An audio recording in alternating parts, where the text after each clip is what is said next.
Mama, you already interrupted me once. Can I please finish? Please? No? We left off with all or nothing thinking.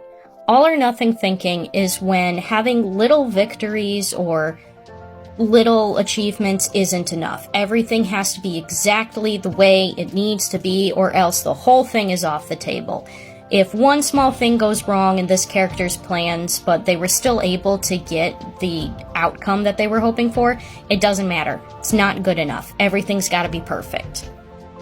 Next, we have negative self-labeling. This one's pretty self-explanatory. This is just calling yourself mean things, having a mean attitude towards yourself, and constantly perceiving yourself in a negative way. But I want you to think about, similar to when we were talking about disqualifying the positive, I want you to think about how this would impact your character's actions. If I'm consistently perceiving myself in a negative light, am I in any way going to feel empowered to change my own fate or to move the plot forward? It's going to take overcoming these and overcoming my perception of myself to be able to have a sense of agency. Just consider. Alright, next we have fortune telling, and your character might not literally believe that they can tell the future, but it's just anticipating the future even when there isn't really sufficient evidence to back up that feeling. I just know that what I'm setting out to accomplish isn't going to work out. I know I'm going to fail. I know that this is going to be bad.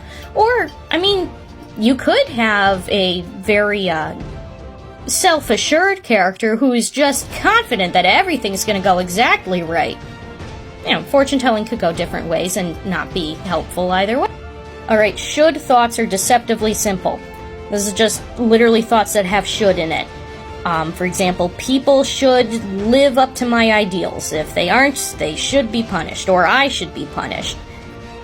This sounds deceptively fine until you consider the fact that the word should leaves you no room for natural human error or for making mistakes. Someone who experiences should thoughts, kind of similar to the all or nothing thinking people, should thoughts make them feel like if you're falling short of that expectation, forget about it.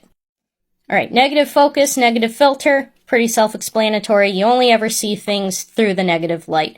If you have two characters who spend a day at the beach together, one of your characters might be like, yeah, remember when we went and spent the day at the beach? And a character that has the negative filter is going to be like, I got sand in my suit, my feet got cut on the shells. Like, they're not going to remember the awesome time they had. They are focused on the negative.